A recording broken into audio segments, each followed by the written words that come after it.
السلام علیکم ورحمۃ اللہ وبرکاتہ۔ استغفر اللہ ربی واتوب الیہ۔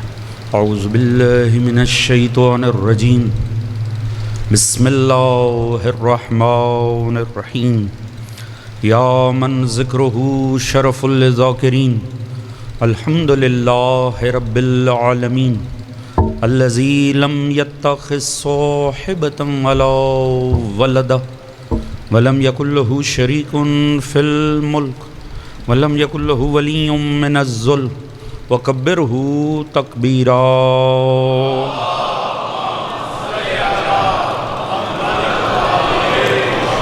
الصلاۃ والسلام علی رسولہ الکریم، مکی المدنی الامی، صاحب الوقار والسکینہ، المدفون بالارض مدینہ، ابی القاسم مصطفیٰ محمد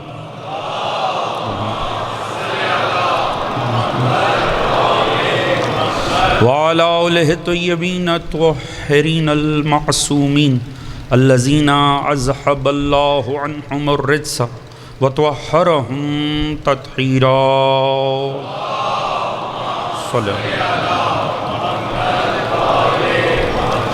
اما بعد فقد قال سبحانہ بسم اللہ الرحمن الرحیم، واذکر فی الکتاب ابراہیم انہ کان صدیقا نبیا۔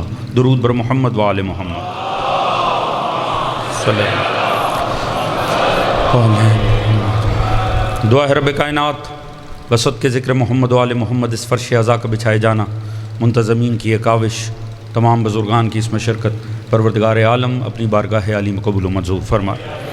آل محمد کے مقدس ذکر کے صدقے میں جو بھی نیک دلی شرعی حاجات ہیں، پروردگار ان سب کو قبول و منظور فرمائے۔ سبھی مومنین کے رزق، عزت، دولت، علم، فہم، شعور، صحت میں برکت عطا فرمائے۔ سبھی کے شرم، عزت، پردے، جان و مال کو محفوظ فرمائے۔ سوائے غم اہل بیت کے کوئی غم عطا نہ فرمائے۔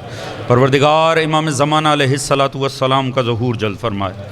ہم سب کو معصوم کی سپاہ میں شمار فرمائے۔ پروردگار ظالمین جہاں کو نیست و نابود فرمائے، مظلومین جہاں کی نصرت فرمائے۔ پروردگار ہم سب کو دین و سیرت اہل بیت پڑھنے، سمجھنے، اپنی ذات اور گھرانے پر نافذ کرنے کی توفیق عطا فرمائے۔ اس دین آل محمد کو، اس عشق و مودت و عزائے آل محمد تا صبح قیامت ہماری نسلوں میں جاری و ساری فرمائے۔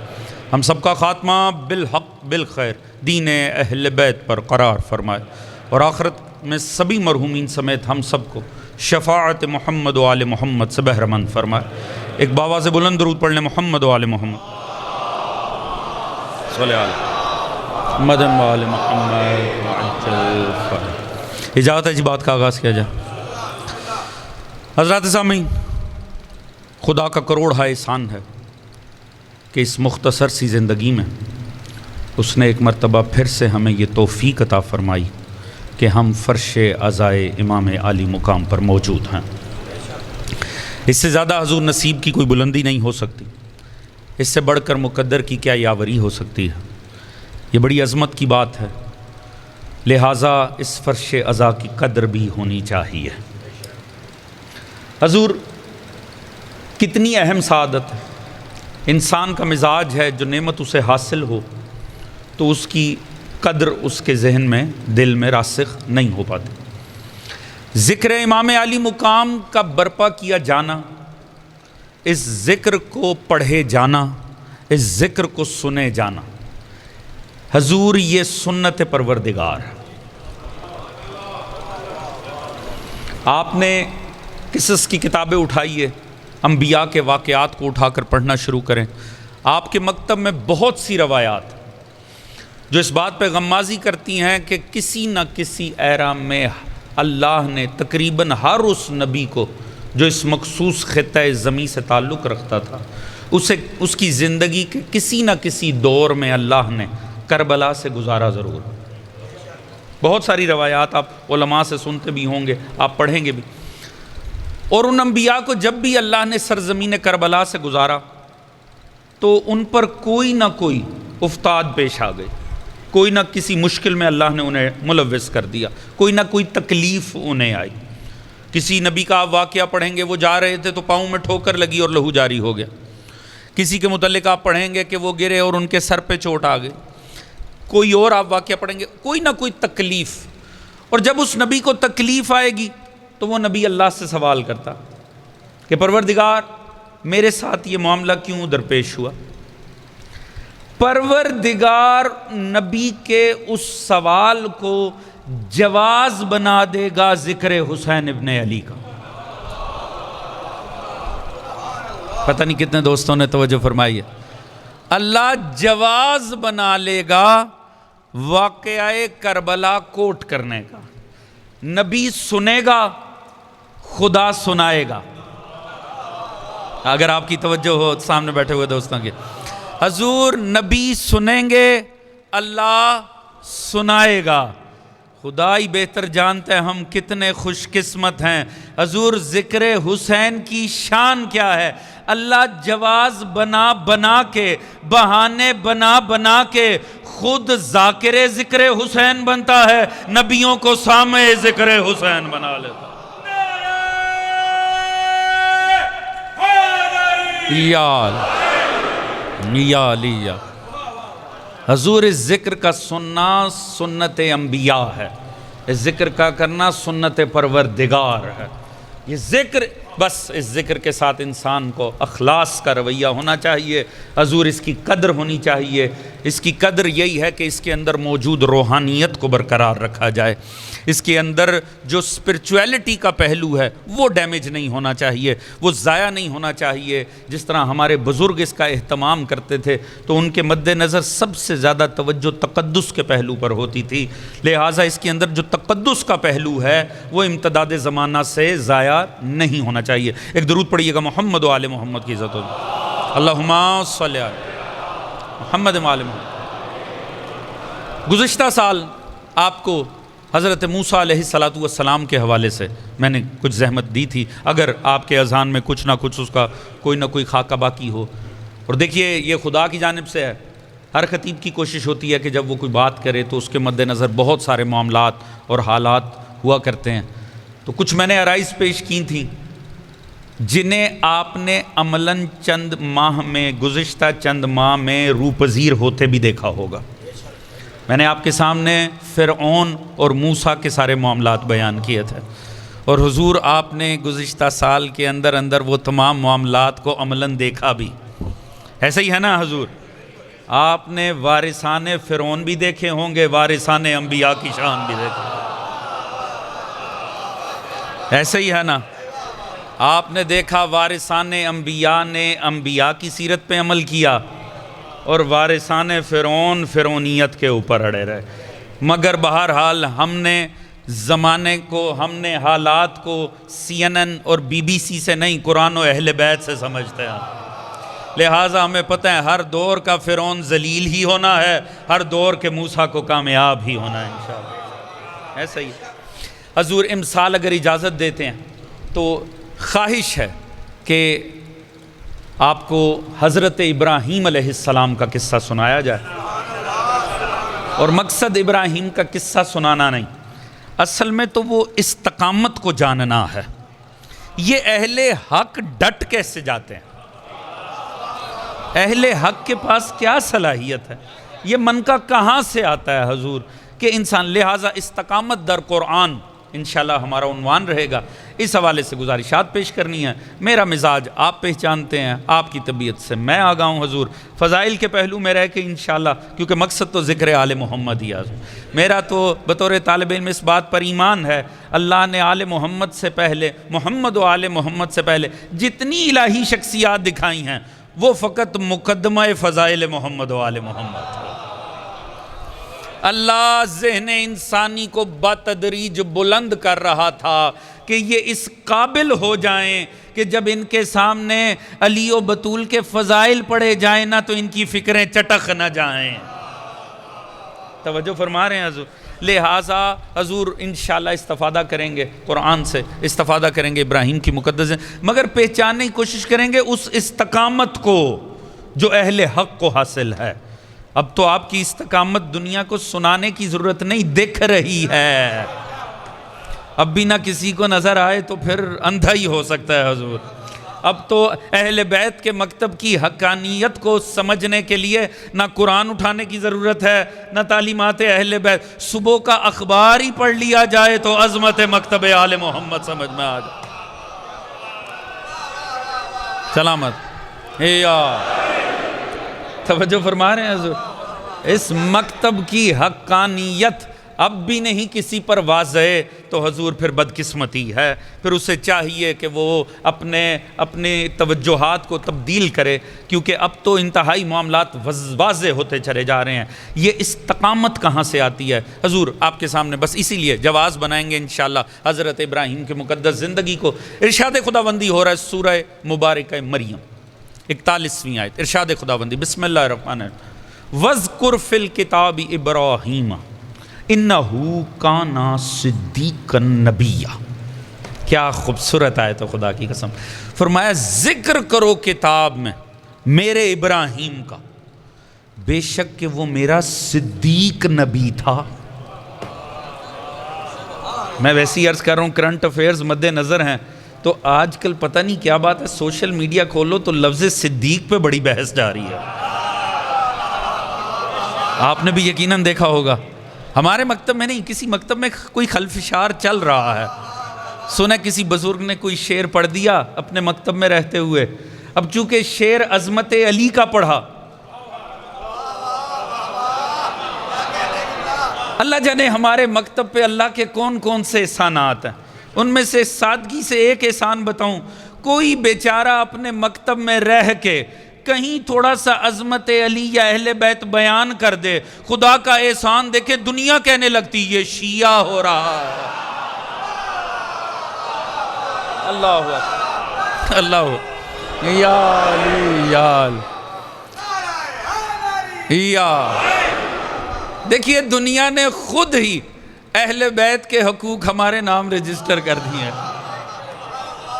اس سے بڑا کوئی خدا کا احسان ہو سکتا ہے حضور؟ یعنی کوئی بیچارہ اپنے مکتب میں رہ کے اہل بیت کا نام 2 دفعہ تقریر میں لے لے، حضور لوگ ہیں یہ رافضی ہو رہا ہے۔ تو یہ ہے عزت، یہ ہے عظمت، اسے ہمیں قبول کرنا چاہیے عزت کے طور پہ۔ وہ بیچاروں کو بعد میں صفائیاں دینی پڑتی، نہیں ہم نہیں ہیں، ہم نہیں ہیں، ہم اپنے مکتب میں ہی ہیں۔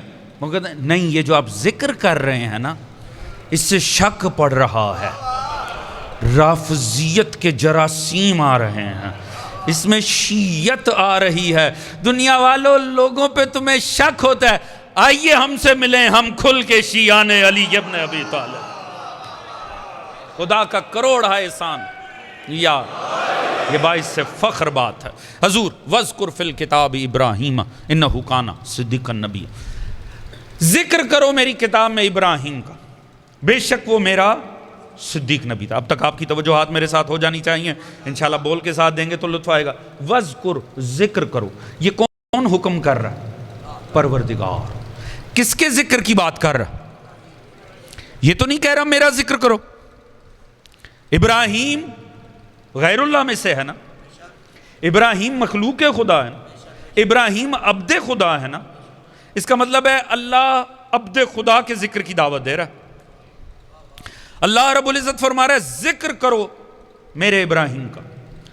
اب اس حکم کے آنے کے بعد صبح قیامت تک جتنا ابراہیم کا ذکر ہوگا یہ کیا ذکر تصور ہوگا؟ یہ اطاعت خدا تصور ہوگی یا معصیت خدا تصور ہوگی؟ یہ بندگی خدا تصور ہوگی یا سرکشی تصور ہوگی؟ یقیناً جب اللہ نے فرما دیا ذکر کرو میرے ابراہیم کا، اس کا مطلب ہے جب جہاں جدھر بیٹھ کر کوئی مجمع ذکر ابراہیم کرے گا، کوئی انفرادی حیثیت سے ذکر ابراہیم کرے گا، یہ حکم پروردگار ہی کی اطاعت ہوگی نا، یہ بندگی پروردگار تصور ہوگی نا، یہ اللہ کی عبادت تصور ہوگی نا۔ تعجب کی بات ہے ذکر بندے کا ہوگا، عبادت خدا کی ہوگی۔ پتہ نہیں ذہن پہنچے ہیں کہ نہیں پہنچے ہیں؟ حضور ابراہیم خدا تو نہیں ہے نا، معاذ اللہ عبد خدا ہی ہے نا، مگر ذکر ہوگا بندے کا، مگر ذکر غیر اللہ نہیں کہلائے گا، اللہ کے حکم کی تاسی ہے۔ عین عبادت پروردگار تصور ہوگا۔ اس کا مطلب ہے ہر ذکر سن کے فتووں کی مشینیں نہیں چلانی چاہیے۔ عباد خدا کا ذکر اگر اللہ کے حکم کے تحت ہو، ذکر بندے کا ہوتا ہے، عبادت خدا کی ہوتی ہے۔ یا بات پہنچ رہی ہے کہ نہیں جی؟ اور حضور نے تو واضح فرما دیا، ذکر علی عبادہ، علی کا ذکر عبادت ہے۔ کس کی؟ ذکر علی کیا علی کی عبادت ہے؟ معاذ اللہ ثم معاذ اللہ، اللہ کے سوا ایک لمحے کے کروڑویں حصے کے لیے کسی کی عبادت کا تصور ہی موجود نہیں ہے، وہ یقیناً شرک ہے۔ عبادت تو اللہ کی ہے۔ رسول فرما رہے ہیں نہیں، نہ ہوا ذکر ذکری و ذکری ذکر اللہ و ذکر اللہ عین عبادہ، ذکر علی علی کا نہیں، میرا ذکر ہے، میرا ذکر میرا نہیں، اللہ کا ذکر ہے، اور اللہ کا ذکر عین عبادت ہے۔ کمال ہے ہم علی علی کرتے ہیں، فرشتے عبادت شمار کرتے ہیں۔ نہیں، میں اس بات کے دوسرے رخ میں کرنا چاہوں گا، میں اس کو پلٹ دیتا ہوں، میں تولا سے دوسری جانب چلا جاتا ہوں۔ حضور غور فرمائیے گا، آپ نے دیکھا ذکر امیر پہ، ذکر مولا علی پہ، پہلی مجلس ہے بس آپ کی توجہ لینے کے لیے عرض کر، ذکر علی پہ جب بھی الزام لگتا ہے نا، کوئی کفر کا الزام نہیں لگاتا۔ اور کمال ہے مکتب تشیع کا یہ امتیاز ہے، کوئی ہمیں مشرک کہے، ہمیں کافر کہے، خدا کا کروڑا احسان ہے، علی کے ماننے والوں پہ کبھی کوئی منافق ہونے کا الزام نہیں لگاتا۔ اللہ اکبر، اللہ اکبر، کیا کہنے آپ، یا علی یا، یہ ایک خدا کی قسم کمال ہے۔ ہمارے دشمن ناسبی سے ناسبی دشمن بھی یہ نہیں کہہ پاتا منافق ہے، منافقت کا اور علی کا جوڑ ہی کوئی نہیں ہے۔ توجہ، اچھا جوانوں اگر بات پہنچے میرا ساتھ دینا، ہمیشہ شرک کا الزام لگتا ہے، یہ شرک ہو رہا ہے، یہ جو پڑھا جا رہا ہے نا یہ شرک ہو رہا ہے، یہ شرک آپ نے یہ جب شرک کا ہمیشہ تصور توحید کے ساتھ ہے، ایسا ہی ہے جی۔ نبوت مصطفیٰ کو چھیڑیں، کوئی شرک ہونے کا الزام نہیں لگا سکتا۔ نبوتوں کے درمیان آپ داخل ہوں، وہاں شرک ہونے کی بات نہیں ہوتی ہے، ایسا ہی ہے نا جی۔ نماز روزے میں کہیں پہ معاملہ شرک ہونے، مگر جیسے ہی توحید میں کسی کو شامل کیا جائے، اللہ کے ساتھ کسی کو معاذ اللہ ثم معاذ اللہ شریک قرار دیا جائے، وہاں فوراً الزام لگتا ہے شرک کا۔ میں حیران ہوں، میں نے غور کیا ہے، میں نے فتوے پڑھے ہیں، ذکر علی پہ جب بھی فتویٰ لکھتا ہے شرک کا لگتا ہے۔ میں بس آپ کو بتانے جا رہا ہوں مشرک ہیں کہاں، بیٹھے کہاں ہیں، پوری توجہ۔ حضور جب بھی علی کے ذکر پہ الزام لگتا ہے، کبھی کفر کا نہیں لگتا، نفاق کا نہیں، ہمیشہ شرک کا لگتا۔ ایسے ہی ہے، شرک نبی کی نبوت میں دخل دینے کو نہیں، اللہ کی توحید میں دخل دینے کو کہتے ہیں۔ ایسے ہی ہے نا جی، تعجب کی بات ہے، ہم ذکر علی کرتے ہیں، دنیا کہتی ہے شرک ہو رہا ہے۔ اس کا مطلب ہے جتنی دیر ہم نے علی علی کہا، انہوں نے خدا خدا سنا۔ اب ایمان سے بتائیں مشرک کس کے بھیجے میں بیٹھا ہوا ہے؟ اللہ، یا علی یا علی یا علی یا علی یا علی مدد حق ہے۔ توجہ فرما رہے ہیں دوستان عزیز؟ حضور تعجب کی بات، علی عبد خدا ہے، علی غلام مصطفیٰ ہے، علی مطیع محمد مصطفیٰ ہے، علی ابن ابی طالب بندگی پروردگار کا استعارہ ہے، علی ابن ابی طالب نصرت رسالت کا استعارہ۔ توجہ فرما رہے ہیں جی، علی کا ذکر کسی طور نہیں۔ اور یاد رکھیے گا، دیکھیے ہر ذکر کی کوئی تاثیر ہوتی ہے نا۔ آپ نے کہا مولا امیر کے فضائل کو سمجھے، یہ صرف اور صرف ایمان کو جلا دیتے ہیں، یہ صرف اور صرف ان کا تعلق صرف ثواب کے ساتھ ہے، نہیں۔ اور عرفا کو پڑھیے، حضرت آیت اللہ جوادی عاملی دور کی شخصیت ہے، فی زمانہ ابھی کی شخصیت ہے، اور میں اکثر ان کے حوالے دیتا ہوں، ان کی تفسیر سے میں اکثر استفادہ کرتا ہوں۔ تفسیر تسنیم میرے پاس تو 5-6 سال پہلے کا سٹاک ہے، تو اس میں بھی کوئی 62 جلدیں میرے پاس ہے، تو اب تو پتہ نہیں کہاں تک وہ پہنچ چکی ہو گئی، خدا ان کی زندگی میں برکت عطا فرمائے انشاءاللہ۔ آپ کے مکتب کی سب سے جید اور بڑی تفسیر وہ تحریر فرما رہے ہیں، ان کی ہر تحریر پڑھنے سے تعلق رکھتی ہے۔ آیت اللہ جوادی عاملی کی کوئی تحریر آپ کو ملے، بعض کتابیں ترجمہ ہو کے آ چکی ہوئی ہیں، آپ انہیں ضرور مطالعہ فرمائیے گا۔ آیت اللہ جوادی عاملی فرماتے ہیں انسان ہر وقت شیطنت کے گھیرے میں بیٹھا ہوا، پوری توجہ ہے آپ کی توجہ کہ میں عرض کروں، ذرا دیکھیے یہ فضائل علی کو کوئی اضافی نہ سمجھے، اسے کوئی یوں ہی بیکار نہ سمجھے، ذرا غور فرمائیے گا فضائل علی کرتے کیا ہیں۔ وہ فرماتے ہیں انسان جب بھی کچھ دیکھتا ہے نا یا سنتا ہے، آپ تک انفارمیشن پہنچنے کے کون سے دو ذریعے ہیں؟ آپ کے حواس خمسہ ہی ہیں نا جی، دو اس میں سب سے مہم ہیں، دیکھنا اور سننا، یہ سب سے امپورٹنٹ آپ کے پاس جو وسیلے ہیں نا انفارمیشن کے۔ بسم اللہ الرحمن الرحیم، واللہ اخرجکم من بطون امہاتکم لا تعلمون شیئا وجعل لکم السمع والابصار والافئدہ، پروردگار فرماتا ہے تمہیں اس عالم میں تمہاری ماؤں کے شکموں سے اخذ کیا، تم کچھ نہیں جانتے تھے، پر تمہیں دیکھنے والی حس دی، سننے والی حس دی، اور اسے پروسیس کرنے کے لیے اس انفارمیشن کو جو رف انفارمیشن آپ تک آ رہی ہے اس کے لیے پروسیس کرنے کے لیے تمہیں عقل دی ہے، قوت عقل عطا فرمائی ہے، جسے اللہ نے یہ نہیں دی اللہ اسے حساب بھی نہیں لے گا، کیونکہ عادل پروردگار کے عدل کے خلاف ہے کہ جسے عقل نہیں دی اس سے حساب بھی لے۔ توجہ فرما رہے ہیں جی؟ لہٰذا اللہ رب العزت نے یہ دو سورسز ہم میں سے سب کو، جیسے ہی بچہ دنیا میں آتا ہے فوراً ہی سننا بھی شروع کر دیتا ہے، دیکھنا بھی شروع کر دیتا ہے۔ اب وہ جو انفارمیشن اسے مل رہی ہے وہ اسے پروسیس کرتا چلا جا رہا ہے، غور کرتا جا رہا ہے، وہ جو سن رہا ہے اس کی بنیاد پہ اسے پتہ چلتا ہے اسے ماں کہنا ہے، اسے باپ کہنا ہے، یہ بھائی ہے، یہ بہن ہے۔ وہ انفارمیشن آخر اس نے سن کے حاصل کی ہے نا، پھر وہ دیکھ رہا ہے، وہ تصویروں کو ناموں کے ساتھ جوڑتا چلا جا رہا ہے۔ تو یہ دو چیزیں فرماتے ہیں انسان کو ہر وہ شے جو دیکھنے اور سننے میں مل رہی ہے اس کے دو سورس ہو سکتے ہیں، جو کچھ بھی وہ پا رہا ہے، شہود صادقہ، شہود کاذبہ، ہر وہ بات جو اس کے لیے ظاہر ہو رہی ہے یا خدا کی جانب سے ہے یا شیطان کی جانب سے۔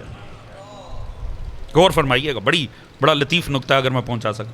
وہ فرماتے ہیں ہر وہ بات جو انسان تک پہنچ رہی ہے، ہر جو منظر آپ دیکھ رہے ہیں، ہر جو بات آپ سن رہے ہیں، یا خدا کی جانب سے ہے یا دشمن خدا شیطان کی جانب سے۔ توجہ فرما رہے ہیں جی؟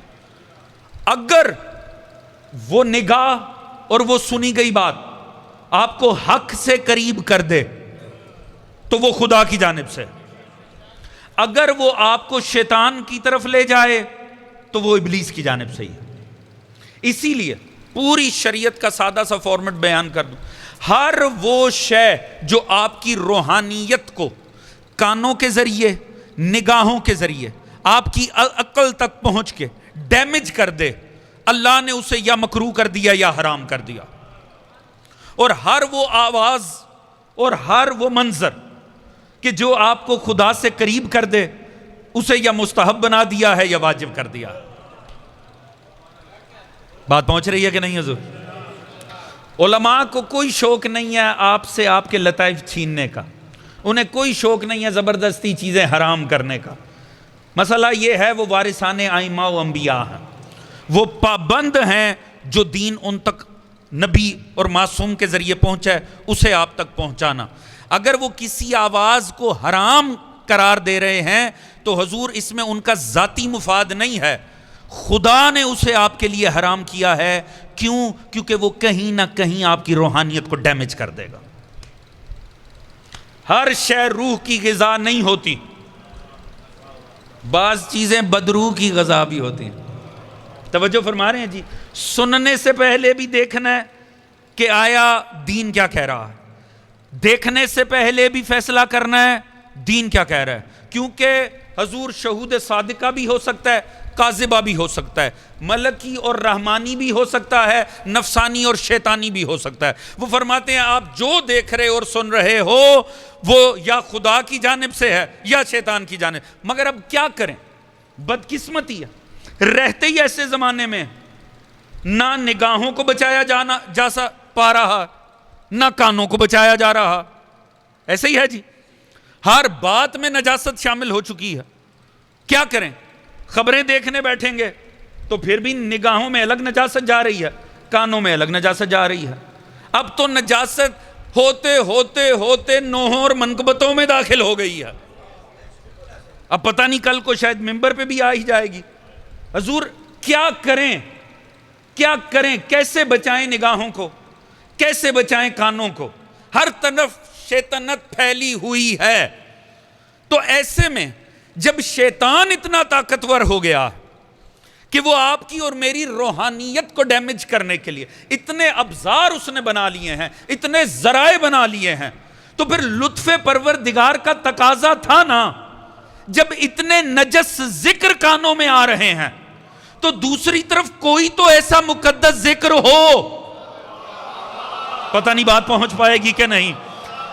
لطف پروردگار کا تقاضا تھا کوئی تو ایسا ذکر ہو جسے پڑھیں تو آنکھوں کے گناہ پاک ہو جائیں، جسے سنیں تو کانوں میں طہارت اتر جائے، جسے سوچیں تو فکر کو طہارت مل جائے. اسی لیے مصطفیٰ نے فرمایا دنیا والوں سنو، میرے بھائی علی کے فضائل جو زبان سے پڑھے گا اللہ زبان کو پاک کرتا چلا جائے گا، جو کان سے سنے گا کان پاک ہوتے چلے جائیں گے، جو نگاہوں سے پڑھے گا اس کی نگاہیں پاک ہوتی چلی جائیں. کیوں؟ کیونکہ علی کا ذکر علی کا نہیں، پروردگار کا ذکر ہے.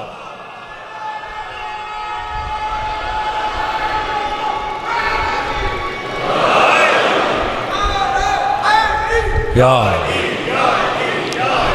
مدد حق ہے. توجہ فرما رہے ہیں دوستان عزیز. حضور یہ ذکر اس ذکر کے ساتھ منسوب رہیے گا، اس ذکر کو سنتے رہیے گا، اسے اپنی نسلوں کو عادت ڈالیے گا، اسے پڑھیے گا. ہاں غیر ذمہ داری سے نہ پڑھنا چاہیے نہ سننا چاہیے، ذمہ داری کے ساتھ. مگر یہ ذکر یہ انسان کی دنیا بھی سنوار سکتا ہے، یہ اس کی آخرت بھی سنوار سکتا ہے، یہ کردار کو سنوار سکتا ہے، یہ روح کو پاکیزگی عطا کرتا ہے، یہ نفس کو طہارت عطا کرتا ہے. لہٰذا اس ذکر سے منسوب رہنا. ذکر کرو میرے ابراہیم کا. کیوں ذکر کریں؟ انہ کان صدیقا نبیّا. اجازت دیتے ہیں ذرا اس لفظ کی چاشنی کو محسوس نہ کریں. حضرت دیکھیں شیخ الانبیاء، بعد از انبیاء 1.25 لاکھ نبیوں سے افضل ہیں ابراہیم. اللہ ان کی پہلی صفت ہی کیا بیان کر رہا ہے؟ انہ کان صدیقا نبیّا. ابراہیم میرا صدیق نبی تھا. کون تھا کون نہیں تھا یہ نہیں پتا، ابراہیم ضرور صدیق تھا. پتہ نہیں بات پہنچ رہی ہے کہ نہیں پہنچ. توجہ ہے جی. اس کا مطلب ہے ابراہیم کو ہی دیکھ کے پتہ چل جائے گا صدیق ہوتے کیسے ہیں. تو اجازت دیتے ہیں ذرا غور کیا جائے. مختصر وقت میرے ساتھ رہیے گا. حضور دیکھیے کوشش ہوتی ہے بطور طالب علم استفادہ کیا جائے علماء سے. ہمارے چونکہ میں نے عرض کیا یہ بحث چل رہی ہے اور سوشل میڈیا پہ بہت زیادہ چل رہی ہے آج کل، لفظ صدیق کو لے کے ایک خلفشار ہے، مگر آپ کے مکتب میں نہیں ہے، خدا کا کروڑا احسان ہے. حضور یہ ہمارے مکتب پہ نا جو اللہ کے بہت سے لطائف ہیں ان میں سے ایک لطف ہے، یہاں کنفیوژن نام کی چیز ہی نہیں ہے. یہاں معاملات کو بڑی وضاحت حاصل ہے حضور، یہاں کوئی کنفیوژن ہے ہی نہیں. کیونکہ دیکھیں جہاں کنفیوژن ہونا وہاں عقیدہ ہونا بھی نہیں چاہیے. توجہ ہے جی. بھئی ہمارے مکتب میں اللہ کا شکر ہے وضاحت ہی وضاحت کیوں نہ ہو. ابھی میں اگر اس سارے مجمع سے پوچھوں ہاں جی بعد نبی آپ کا امام کون ہے؟ ماشاءاللہ علی ابن ابی طالب. کسی نے کوئی اور نام نہیں لیا. اچھا اگر میں جزویات میں چلا جاؤں، بعد پیغمبر آپ کی سیاست کا امام کون ہے؟ پھر وہی جواب. چلیں پھر میں سوال بدلتا ہوں، بعد پیغمبر آپ کا حدیث کا امام کون ہے؟ کوئی آپ امام ہی نہیں بدل رہے.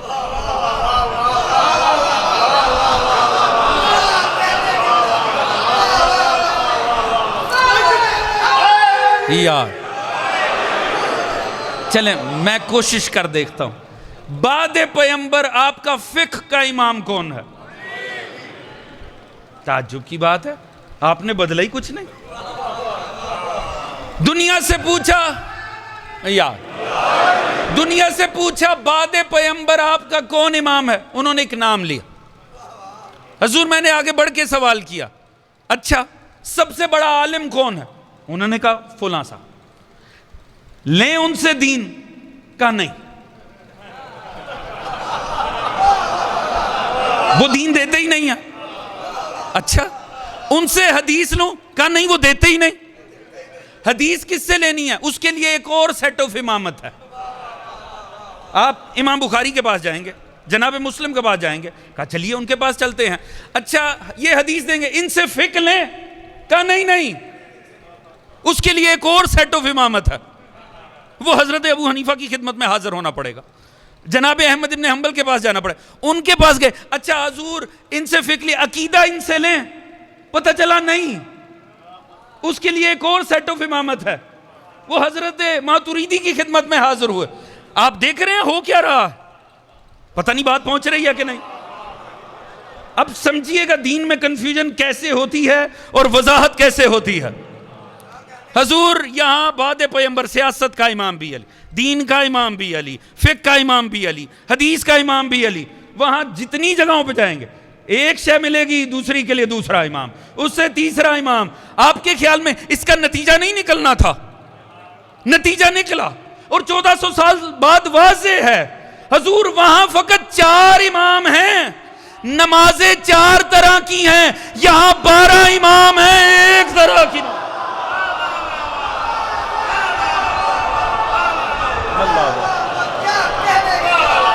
اللہ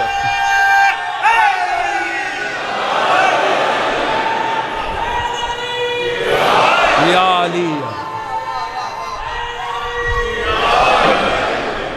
سلام اللہ صلی علی محمد توجہ فرما رہے ہیں حضور؟ معاذ اللہ ثم معاذ اللہ، فرقہ واریت حرام ہے۔ فرقہ وارانہ بات کرنا مقصد نہیں، صرف یہ بتانا مقصد ہے کہ حضور دین میں کلیئرٹی کیسے آتی اور کیسے کنفیوژن پھیلتی ہے۔ بحث ایک ہی مکتب میں، ایک ہی طبقہ فکر میں جاری ہے کہ صاحب مولا علی کے لیے لفظ صدیق اکبر استعمال کیا تو کیوں کر دیا؟ اب وہ ایک ہی مکتب ہے، اسی مکتب کی ایک جیت شخصیت، میں نے چاہا انہی سے استفادہ کروں، کیونکہ ہمارے بریلوی بھائی جو ہیں، جو کہ یوں کہہ لیں کہ صوفی اسلام کا ہمارا بر صغیر کا جو ویریئنٹ ہے، ہمارے بریلوی بھائی، ان کے اندر یہ خلفشار جاری ہے۔ تو حضور ہندوستان پاکستان میں سب کانٹیننٹ میں جو سب سے جیت تفسیر ہمارے بریلوی بھائیوں کی لکھی گئی ہے وہ ہے تبیان القرآن۔ علامہ غلام رسول سعیدی صاحب نے یہ تفسیر لکھی ہے، اور بطور طالب علم عرض کروں بہت اچھی تفسیر لکھی ہے۔ بہرحال اپنا ان کا مکتب کا مزاج اور اپنے نظریات اور عقائد، مگر بہت بہترین اور خوبصورت تفسیر لکھی ہے۔ قرآن کی سب سے حسین تفسیر وہ ہوتی ہے جو قرآن کی قرآن سے تفسیر کی جائے۔ القرآن یفسرہ بعضہ بعض، قرآن کا بعض قرآن کے بعض کی تفسیر کرتا ہے، تو بڑی اچھی تفسیر لکھی۔ بہرحال وہ عقائد اور نظریات تو ان کے اپنے۔ لفظ صدیق کی بحث پہ نا انہوں نے جو تعریف ہی لکھی ہے نا حضور، خدا کی قسم پڑھ کے لطف آ گیا۔ اجازت دیتے میں عرض کروں آپ سے؟ کمال ہے خدا کا، جملہ ہی دیکھے کتنا عظیم ہے۔ اسے کہتے ہیں نا، یہ شان علمیت ہے نا، سمندر کو کوزے میں سمیٹ دیا انہوں نے صرف تعریف کر کے صدیقیت کی۔ علامہ غلام رسول سعیدی صاحب وہ فرماتے ہیں صدیق کون ہوتا ہے؟ فرمایا جو اتباع رسالت میں درجہ کمال پہ کھڑا ہو۔ اللہ اکبر، اللہ اکبر، اللہ اکبر، خدا کی قسم کیا خوبصورت تفسیر کی انہوں نے۔ فرماتے ہیں جو اتباع لفظ اتباع کا ایک اپنا حسن ہے۔ آج کی مجلس شاید متحمل نہیں ہوگی میں اس پہ گفتگو کروں، مگر سنیے گا۔ فرماتے ہیں اتباع رسالت میں جو درجہ کمال پر کھڑا ہو اسے صدیق کہتے ہیں۔ فرماتے ہیں صدیق، پھر دیکھیں فرماتے ہیں سادہ ترین معنی، ہر بات کے کوئی عمومی سے معنی ہوتے ہیں، کوئی بڑے خصوصی سے معنی ہوتے ہیں۔ فرماتے ہیں عمومی ترین اس کی ڈیفینیشن کیا ہے، سادی ترین، وہ سنیے گا ذرا۔ غلام رسول سعیدی صاحب تفسیر تبیان القرآن فرماتے ہیں سادہ ترین معنی صدیق کا ہے وہ شخص جس نے ساری زندگی کبھی جھوٹ نہ بولا۔ دوستو یہ عمومی معنی انہوں نے فرمایا، یہ سادہ سا سامنے کا جسے کہتے ہیں موٹی سی بات، سامنے کی بات۔ وہ فرماتے ہیں یہ اور بات ہے یہ سادہ سا معنی کتنوں کو ڈسکوالیفائی کروا جائے. توجہ فرما رہے ہیں جی؟ یہ تو اب خدا کی ذات بہتر جانتی ہے، پر اس کا سادہ ترین معنی یہ ہے کہ وہ انسان جس. اگلا جملہ دیکھیے کتنا قابل فکر ہے. انہوں نے فرمایا صدیق اسے کہتے ہیں کہ جس کا ظاہری عمل بھی اس کے باطنی عقیدے کے مطابق ہو. پتہ نہیں کتنے دوستوں نے غور فرمایا ہے. جس کا عمل اس کے دل میں موجود عقیدے کی روشنی میں ہو، یعنی منافق کبھی نہیں ہو سکتا. توجہ ہے جی؟ حضور جس کے دل میں جو ہو وہی اس کے عمل میں ہونا چاہیے. سادی سی بات کہہ کے آگے بڑھ جاؤں گا. ایک بات تو پھر طے ہو گئی، وہ تو کبھی نہیں ہو سکتا جس کے دل میں شرک چیونٹی کی چال چل رہا ہو. پتہ نہیں کتنے دوستوں تک بات پہنچی ہے. توجہ ہے جی؟ حضور قابل غور بڑی حسین بات انہوں نے بڑی حسین بات فرمائی. انہوں نے فرمایا ہر نبی صدیق تھا. نبی پہ لازم ہے صدیق ہونا. انہوں نے فرمایا یہ یعنی نبوت کے انگریڈینٹس میں سے ہے. نبوت کے لیے لازمی ہے کہ ہر نبی کو صدیق ہونا چاہیے. مگر نبی ہونے کے لیے صدیق ہونا شرط ہے، مگر صدیق ہونے کے لیے نبی ہونا شرط نہیں. توجہ ہے جی؟ اب حضور بات یہ ہے، اب چونکہ میرے پاس وقت مختصر ہے اس لیے میں تھوڑا سا جلد کروں، کل انشاءاللہ بات کو وہاں سے آگے بڑھائیں. قابل غور بات کیا ہے؟ دیکھیے جب بھی کوئی عہدہ ملے نا، عدل کا تقاضا ہے. عدل کا تقاضا ہے کہ عہدہ یا عظمت کسی کمال پر ملنا چاہیے. کوئی شک تو نہیں ہے حضور؟ انسان پاس بھی ہوتا ہے تو محنت کرنے کی وجہ سے ہوتا ہے نا جی. اگر انسان کو کوئی ڈگری ملتی ہے، کوئی کپ ملتا ہے، کوئی انعام ملتا ہے تو کسی کمال کی وجہ سے ملتا ہے نا. ایسے ہی ہے نا حضور؟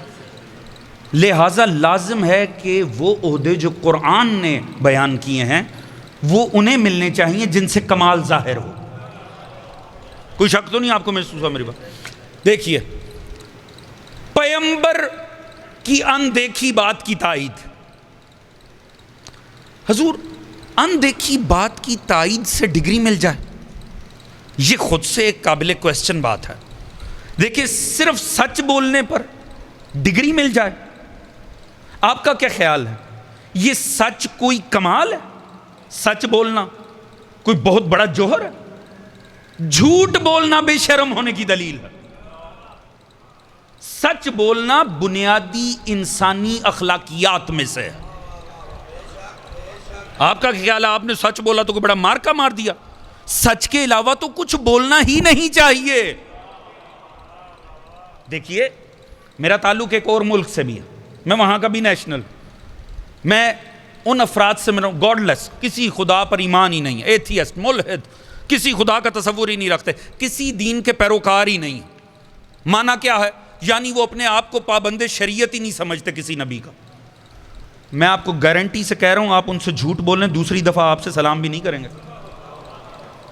توجہ ہے جی؟ بلکہ حضور وہ مجھے پچھلے دنوں کسی نے بہت اچھی بات بتائی. اس نے کہا صاحب وہ میرے آفس میں ایک گورا کام کرتا ہے، تو میں نے دیکھا وہ فون پہ نا کسی سے بات کرتے ہوئے انشاءاللہ کہہ رہا ہے. میں حیران ہوا جی اس نے کیا کہا. اس نے ذرا انگریزی ایکسنٹ میں اپنے انشاءاللہ، تو میں حیران ہوا. میں نے اس سے پوچھا کہ یہ ابھی آپ نے کیا لفظ استعمال کیا؟ اس نے کہا وہ عربی لفظ ہے نا انشاءاللہ، میں نے وہ استعمال کیا. تو کہا آپ کو اس کا معنی پتہ ہے؟ اس نے کہا مجھے معنی نہیں پتہ. تو کہا آپ نے استعمال کیوں کیا؟ اس نے کہا میں کچھ سال سعودیہ میں رہا ہوں، میں نے وہاں پہ جاب کی ہے، تو مجھے اتنا پتہ ہے کہ جب وہاں کسی نے کوئی کام نہیں کرنا ہوتا نا تو وہ آخر میں انشاءاللہ کہتا ہے. توجہ فرما رہے ہیں حضور؟ خدا شاہد ہے ابھی پچھلے دنوں مجھے کسی نے بات. حضور کمال یہ دیکھیے گا، یہ ہے ہمارا مزاج. حضور وہ خدا کو نہ ماننے والے، آپ ان سے ذرا بات کریں، آپ جھوٹ بولیں، دوسری دفعہ وہ آپ سے بات ہی نہیں کریں گے. اس کا مطلب ہے کہ جھوٹ سے نفرت یہ بنیادی انسانی اخلاق کا تقاضا، انسانی ایٹریبیوٹس میں سے، خصوصیات میں سے ہے سچ بولنا. اس کا تعلق صرف دین و شریعت کے ساتھ مخصوص نہیں ہے. حضور سچ تو بولنا ہے. سچ کیا ہے؟ سچ صرف اتنا ہے ہوئے واقعے کو کوٹ کر دینا، اسے سچ کہتے ہیں. حضور باہر ایک عمل ہوا ہے، میں اندر آ کر کہہ دوں صاحب باہر یہ واقعہ ہو گیا، آپ نے جا کے دیکھا واقعی ہوا تھا، آپ کہہ دیں گے سچ بول رہے ہیں. اگر باہر ہوا ہی کچھ نہیں, میں آ کے اپنی طرف سے کہانی سنا دوں, آپ دیکھ کے کہیں گے جھوٹ بول رہے ہیں. ایسے ہی ہے جی. اچھا بھائی واقعہ ہوا ہے, کسی نے کیا ہے, میں نے تو آ کے کوٹ ہی کیا نا, اس میں میرا کیا کمال ہے کہ مجھے اٹھا کے ڈگری دے دی جائے؟ پتہ نہیں بات پہنچ بھی رہی ہے کہ نہیں پہنچ رہی. حضور نبی گئے, نبی واپس آئے. جی ہاں گئے تھے, آپ لے کے گئے تھے, آپ کی دعا سے گئے تھے, آپ کی دعا سے پلٹے تھے, کوئی بھی کمال نہیں ہے بھائی. نبی کو اللہ لے کر گیا, سبحان الذی اسری بعبدہ, نبی کو اللہ لے کر گیا, اللہ واپس لے کر آیا. فقط کوٹ کر دینے سے ڈگری مل جائے گی؟ اگر تو فقط ہوئے واقعے کی خبر دینا ہی صدق کی نشانی ہو, لیجئے ہر رپورٹر کو یہ ڈگری دے دینی چاہیے. اور اگر آپ کہیں نہیں صاحب دیکھا نہیں تھا, اندیکھی بات کی تائید کی ہے, یہ یقین مصطفیٰ کے اوپر ہے, وہ یقین صدق کی ڈگری دیتا ہے. حضور میں نے کورس کی کتابوں میں پڑھا تھا, ایک دن پیغمبر نہ پہاڑ پہ چلے گئے, آپ نے سارے مشرک اکٹھے کر لیے, آپ نے فرمایا سنو, پتہ نہیں آپ نے واقعہ سن رکھا ہے کہ نہیں, درود پڑھیے گا محمد محمد.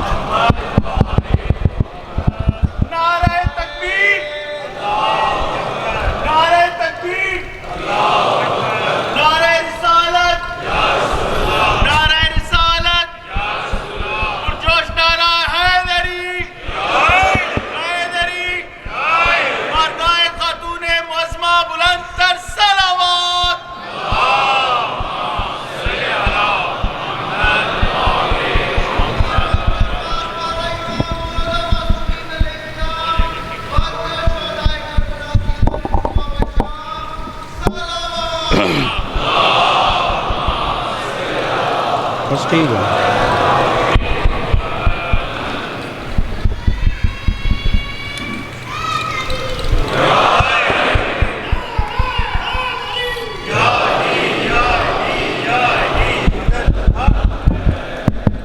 چھوٹا جی. اللہ صلی علی محمد وعلی. بات ذہنوں میں ہے دوستان عزیز, تھوڑا سا توجہات کو میرے ساتھ رکھیے گا. حضور دیکھیے پیغمبر چلے گئے پہاڑ کے اوپر, آپ سب نے واقعہ سن رکھا ہوگا, آپ نے پہاڑ پہ جا کے سارے مشرک اکٹھے کر لیے. آپ نے فرمایا سنو, اگر میں تم سے کہوں پہاڑ کے دوسری جانب لشکر ہے, مانو گے؟ کسی نے جا کر نہیں دیکھا, کسی نے تصدیق کی زحمت نہیں کی, کسی کو شک نہیں ہوا, سب نے بیک زبان کا مانیں گے. کیوں؟ آپ سچے ہیں. توجہ ہے جی. اگر تو نبی کی اندیکھی بات کی تائید سے ہی یہ ڈگری ملتی ہے, لیجئے سارے مشرکین مکہ کو مل جاتی ہے. تھک تو نہیں رہے ہیں؟ دو ہی حسین عہدے ملے ہیں مصطفیٰ کو انسانیت سے, دو القابات, صادق امین, دونوں مشرکوں نے دیے.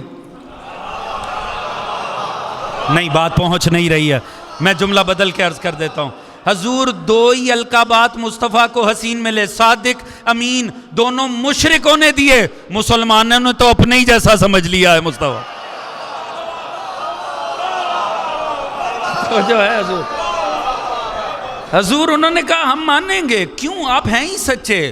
تو یہ تو مشرکین مکہ بھی جانتے تھے مصطفیٰ ہے ہی سچا. تو اگر تو اندیکھی بات کی تائید سے ڈگری ملتی ہے تو حضور مل جائے پھر ہر مشرک کو. اجازت دیتے ہیں, بہت ہی وقت ہو گیا, 2 منٹ میں آپ کو قرآن سے اس کا معیار نہ بتا دوں, اگر سارا مجمع میرا ساتھ دے گا تو. حضور کمال نہیں, ذرا سنیے گا, جسے قرآن صدیق کہے اس کی شان کیا ہوتی ہے. کون سی جگہ ہے؟ زندان. کس کا؟ حضرت یوسف کا. 2 ساتھی ساتھ میں ہیں زندان میں. آپ جانتے ہیں حضرت یوسف کو اللہ نے خوابوں کی تعبیر کا معجزہ عطا کیا تھا. ایک نے خواب دیکھ لیا, اس نے کہا یوسف میں نے خواب دیکھا, وقت انتہائی مختصر, اس نے ایک خواب سنایا, بڑی حسین تعبیر بتائی یوسف نے. فرمایا مبارک ہو, بس اب تیری قید چھٹنے والی ہے, تو جا کے حکمران کے پہلو میں کھڑا ہو جائے گا.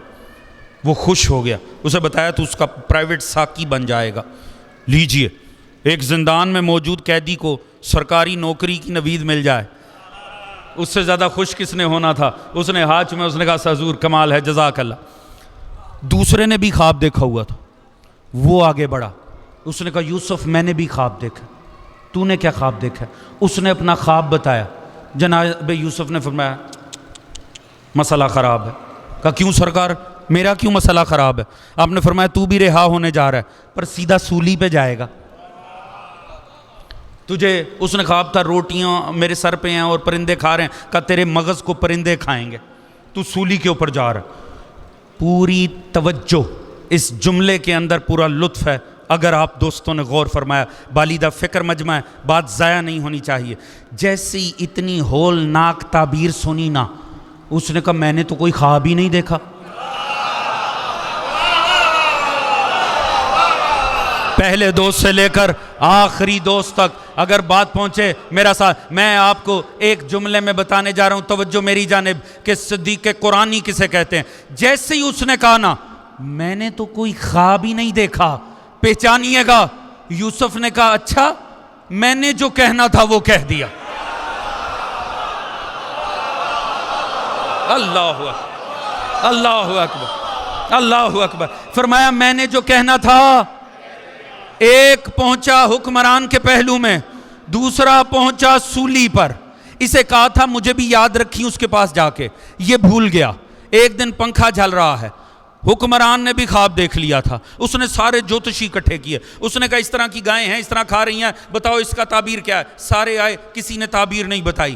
اس نے فوراً کہا، اس نے کہا بادشاہ تیرے زندان میں ایک ایسا ہے، سارا لطف اس میں ہے اگر غور کیا، تیرے زندان میں ایک ایسا ہے جو جب کچھ کہہ دیتا ہے ویسا ہو جاتا ہے۔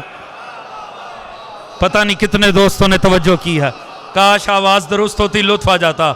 کہا جب وہ کچھ کہہ دیتا ہے ویسا ہو جاتا ہے۔ اس نے کہا جلدی لے کر آ۔ یہ بھاگ کر آیا، سورہ یوسف اٹھا کے پڑھیے گا۔ جیسے ہی زندان میں سیڑھیوں پر آیا نا، اس نے صدا کیا دی، یوسف ایھا الصدیق۔ حضور صدیقیت کی تعریف قرآن سے مل گئی۔ صدیق اسے نہیں کہتے جو ہوئے واقعے کی خبر دے، نہیں میں جملہ بدل کے عرض کرتا ہوں، حقیقتیں رونما ہونے کے لیے جس کے لفظوں کے پیچھے چلیں، جو جب کچھ کہہ دے ویسا ہو جائے، وہ ہے صدیق اور صدیقہ۔ آپ چاہیں گے میں آپ کو ثبوت دوں؟ ثبوت مانگنا چاہیں گے؟ بچوں نے پوچھا اماں لباس کہاں ہے؟ فرمایا درزی کے پاس۔ اللہ نے رضوان جنت کا سٹیٹس ہی بدل دیا، انا خیاط الحسن۔ اللہ سلامت سلامت، یا علی یا علی، سلامت رہو سلامت رہو، یا علی یا علی یا علی یا علی۔ توجہ فرما رہے ہیں دوستان عزیز؟ حضور حقیقتیں رونما ہونے کے لیے جن کے الفاظ کے پیچھے پیچھے چلیں، ہوئے واقعے کی خبر دینا کمال نہیں ہے، یہاں زبان سے نکلے وہاں حقیقتیں ویسے ڈھل جائیں۔ مشیت الہی کے تقاضے جن کے الفاظ کے پیچھے پیچھے چلیں، وہ ہیں صدیقہ اور صدیق۔ ہو سکتا ہے میں یہاں پر بھی تمام کر کے چلا جاؤں تو ہو سکتا ہے اتنا بڑا مجمع ہے، بعد میں کوئی دوست باہر جا کر کہے اتنی دیر تو صدیق صدیق کرتے رہے اور جب دلیل تھی تو پھر صدیقہ کی دی۔ اجازت دیتے ہیں اسی طرح ایک جملے میں آپ کو صدیق نہ دکھا دوں؟ اجازت دیتے ہیں؟ سارے ساتھ دیں گے؟ اجازت دیتے دکھاؤں؟ کہا یا علی جنازہ پڑھا دیجئے۔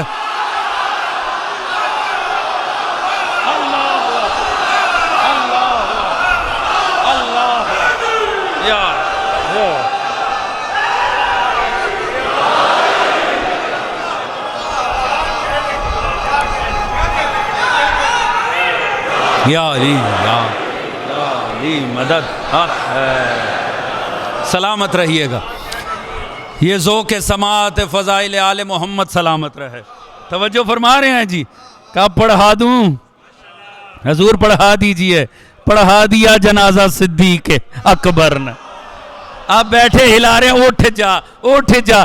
کیسے اٹھے جب صدیق نے سمجھا مردہ ہے تو مردہ. اللہ حضور یاد رکھیے گا یہ ذکر دلوں کو زندگی عطا کرتا، یہ ذکر روحوں کو تازگی عطا کرتا ہے. ما نثبت بہی فوادق، یہ دلوں کو مضبوط کرتا ہے. وجاءک فی ھذہ الحق، اس کے ذریعے حق کی ترسیل ہوتی ہے. وموعظۃ وذکری للمؤمنین، اس میں مومنوں کے لیے عبرتیں بھی ہیں، اس میں ان کے لیے تذکر بھی ہے. لہٰذا اس ذکر سے وابستہ رہنا ہے. پروردگار آپ کو سلامت رکھے. بہترین انداز میں آپ نے ذکر سنا. انشاءاللہ کوشش ہوگی اسی شان سے یہ جاری و ساری رہے. ابراہیم کی مقدس زندگی سے استفادہ کریں گے. آج وقت زیادہ ہو گیا، میں اس کے لیے معذرت خواہ ہوں، اس لیے صرف چند جملے مصائب کے. آپ کی زحمت تمام. دنیا کہتی ہے روتے کیوں ہیں حسین کو؟ چاند محرم کا ہوا، آپ گھروں میں رہ ہی نہیں سکے. میں نے صبح نکلسن روڈ پہ بھی عرض کیا، آپ رہ سکتے بھی نہیں تھے. ایک ماں کی حسرت آپ کو کھینچ کے امام بارگاہوں میں،